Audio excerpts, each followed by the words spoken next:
Hello, मैं हूँ निष्ठा और मेरे चैनल पे आप सभी का वेलकम है। और मैं आज आपके लिए सेकंड पार्ट लेकर आई हूँ रंगीले बाबू का, जो कि है मुंशी प्रेमचंद जी की कहानी। तो फर्स्ट पार्ट में मुंशी प्रेमचंद जी ने लिखा था कि एक रसिक लाल करके रंगीले बाबू थे, उनको वो कैसे लगते थे और उनके हिसाब से उनको कैसा होना चाहिए था। तो आइए आज उसका सेकंड पार्ट शुरू करते हैं अपन। रसिक लाल की बड़ी लड़की का विवाह था। मथुरा से बारात आई थी। ऐसे ठाठ की बारात यहाँ शायद ही कभी आई हो। बड़ी धर्मशाला में जनवासा था। वर का पिता किसी रियासत का दीवान था। इतने आदमियों का सत्कार करना हंसी नहीं है। मैं भी बारातियों की सेवा सत्कार में लगा हुआ था। 1000 आदमी से कम ना थे। यहाँ तो किसी बारात में 150 आदमी आ जाते हैं तो उनकी भी अच्छी तरह खातिर नहीं हो पाती है। फिर बारातियों के मिजाजों का क्या कहना, सभी तानाशाह बन जाते हैं। कोई चमेली का तेल मांगता है तो कोई आंवले का, कोई केशरंजना, कोई शराब मांगता है, कोई अफीम। साबुन चाहिए, इत्र चाहिए। 1000 आदमियों के खाने का प्रबंध करना कितना कठिन है। मैं समझता हूँ 20-25 हजार के वारे न्यारे होंगे। उस टाइम 20-25 हजार मतलब आज के 20-25 लाख रुपए। लेकिन रसिक लाल के माथे पर शिकन ना आई। वही बागपन था, वही विनोद, वही बेफिक्री, ना झुंझलाना ना बिगड़ना। बारातियों की ओर से ऐसी ऐसी बेहुदा फरमाइशें होती थी कि हमें गुस्सा आ जाता था। पाव आध, पाव भंग बहुत है। यह पसेरी भर भंग लेकर क्या उसकी धुनी देंगे। जब सिनेमा के 100 अव्वल दर्जे की टिकटों की फरमाइशें हुई तो मुझसे रहा ना गया। रसिक लाल को खूब डांट बताई और उसी क्रोध में जनवासे की ओर चला और एक एक को फटकारूं। लड़के का ब्याह करने आए हो या किसी भले की इज्जत बिगाड़ने। एक दिन बगैर सिनेमा देखे नहीं रहा जाता क्या? ऐसे ही बड़े शौकीन हो तो जेब से पैसे क्यों नहीं खर्च करते। लेकिन रसिक लाल हंस रहे थे। भाई साहब, इतना क्यों बिगड़ रहे हो? ये लोग तुम्हारे मेहमान हैं। मेहमान 10 जूते भी लगाएं तो बुरा ना मानिए। यह सब जिंदगी के तमाशे हैं। तमाशे में हम खुश होने जाते हैं, वहाँ रोने भी पड़े तो उसमें आनंद है। लपक कर सिनेमा घर से 100 टिकट ला दीजिए। 100-200 रुपए का मुंह ना देखिए। मैंने मन में कहा, मुफ्त का धन बटोरा है तो लुटाओ और नाम लूटो। यह कोई सत्कार नहीं है मेहमान की गुलामी की जाए। मेहमान उसी वक्त तक मेहमान है जब तक वह मेहमान की तरह रहे। जब वह रोब जमाने लगे, बेइज्जती करने पर आमादा हो जाए तो वह मेहमान नहीं, शैतान है। इसके 3 महीने बाद सुना कि रसिक लाल का दामाद मर गया, वही जिसकी नई शादी हुई थी।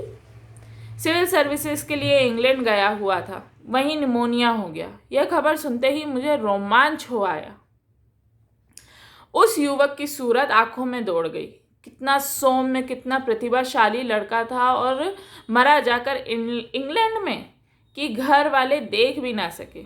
और यह लड़की की क्या दशा होगी जिसका सर्वनाश हो गया। वाह रे दयालु भगवान, और वाह रे तुम्हारी लीला। प्राणियों की होली बनाकर उनकी लपटों का तमाशा देखते हो। उसी वक्त भागा हुआ रसिक लाल के पास गया और उसकी सूरत देखते ही मन में कुछ ऐसी दशा हुई कि चिंगाड़ मारकर रो पड़ा। रसिक लाल आराम से कुर्सी पर लेटे हुए थे। उठकर मुझे गले लगा लिया और उसी स्थिर, अविचलित, निर्द्वंद भाव से बोले, वाह मास्टर साहब, आपने तो बालकों को भी मात कर दिया। जिनकी मिठाई कोई छीन कर खा जाए तो रोने लगते हैं। बालक तो इसलिए रोता है कि उसके बदले में दूसरी मिठाई मिल जाए। आप तो ऐसी चीज के लिए रो रहे हैं जो किसी तरह मिल ही नहीं सकती। अरे साहब, यहाँ बेहया बनकर रहिए, मार खाते जाइए और मूंछों पर ताव देते जाइए। मज़ा तो तब है कि जल्लाद के पैरों तले आकर भी वही अकड़ बनी रहे। अगर ईश्वर है, मुझे तो कुछ मालूम नहीं, लेकिन सुनता हूँ कि वह दयालु है और दयालु ईश्वर भला निर्दयी कैसे हो सकता है। वह किसे मारता है, किसे जलाता है, हमसे मतलब नहीं। उसके खिलौने हैं, खेले या तोड़े, हम क्यों उसके बीच में दखल दें। वह हमारा दुश्मन नहीं, ना जालिम बादशाह है कि हमें सताकर खुश हो। मेरा लड़का घर में आग भी लगा दे तो मैं उसका दुश्मन ना बनूंगा। मैंने तो उसे पाल पोस कर बड़ा किया है, उससे क्या दुश्मनी करूं।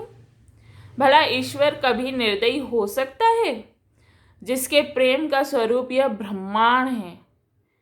अगर ईश्वर नहीं है, मुझे मालूम नहीं, और कोई ऐसी शक्ति है जिसे हमारी विपत्ति में आनंद मिलता है, तो साहब यहाँ रोने वाले नहीं हैं।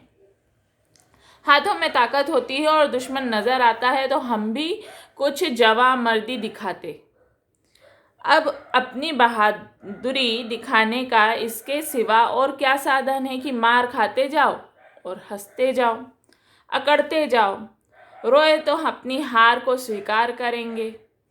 मार ले साले, जितना चाहे मार ले, लेकिन हंसते ही रहेंगे। मक्कार भी हैं, जादूगर भी। छिप कर वार करता है, आ जाए सामने तो दिखाऊं। हमें तो अपने उन बेचारे शायरों की अदा पसंद है जो कब्र में भी माशूक के पाजेब की झनकार सुनकर मस्त होते रहते हैं। इसके बाद रसिकलाल ने उर्दू शेरों का तांता बांध दिया और इस तरह तन्मय होकर उसका आनंद उठाने लगे मानो कुछ हुआ ही नहीं हो। फिर बोले, लड़की रो रही है। मैंने कहा, ऐसे बेवफा के लिए क्या रोना जो तुम्हें छोड़कर चला गया। अगर उससे प्रेम है तो रोने की क्या जरूरत नहीं, कोई जरूरत नहीं है। प्रेम तो आनंद की वस्तु है। अगर कहो क्या दिल नहीं मानता तो दिल को मनाओ, बस दुखी मत हो। दुखी होना ईश्वर का अपमान करना है और मानवता को कलंकित करना है। मैं रसिकलाल का मुंह ताकने लगा। उन्होंने कथन कुछ ऐसे उदात्त भाव से किया कि एक क्षण के लिए मुझ पर उसने जादू कर दिया। थोड़ी देर के बाद मैं वहां से चला तो दिल का बोझ बहुत कुछ हल्का हो गया था। मन में एक प्रकार का साहस उदय हो गया था जो विपत्ति और बाधा पर हंस रहा था। ये इस कहानी का सेकंड पार्ट का एंड है। तो इसमें रसिकलाल ने जो कहा, मैं उस चीज़ से बहुत इंस्पायर्ड हूँ, क्योंकि अगर भगवान है तो वो अपने बच्चों को मुसीबत में तो देखेगा नहीं, और अगर नहीं है तो हम उससे क्या लड़े जो हमको दिखता ही नहीं है। कोई ना कोई शक्ति हमेशा हमारे ऊपर रहती ही है और वो हमारा अच्छा बुरा सब जानती है। हम जो करके आए हैं हमें मिलता वही है। हम दुखी हैं तो हमने कुछ गलत किया होगा, हम सुखी हैं तो हम कुछ अच्छा करके आए होंगे। भगवान है तो वो अपने बच्चों को कभी दुखी तो देख नहीं सकता, और नहीं है तो हम किसी को क्यों ये दिखाएंगे हम दुखी हैं। तो ये कहानी का सेकंड पार्ट आपको कैसा लगा मुझे ज़रूर कमेंट सेक्शन में बताइएगा, और इस वीडियो को लाइक ज़रूर करिएगा और चैनल को सब्सक्राइब ज़रूर करिएगा, ताकि मुझे पता चल सके कि आपको मेरी कहानियाँ कैसी लगती हैं, और अगर उसमें कोई बदलाव करना है तो वो भी आप मुझे कमेंट सेक्शन में जाके बता सकते हैं। तो आज के लिए इतना ही। मैं लेकर आऊँगी आपके पास इसका थर्ड पार्ट, तो उसका इंतज़ार करिएगा, और आज के लिए बाय बाय।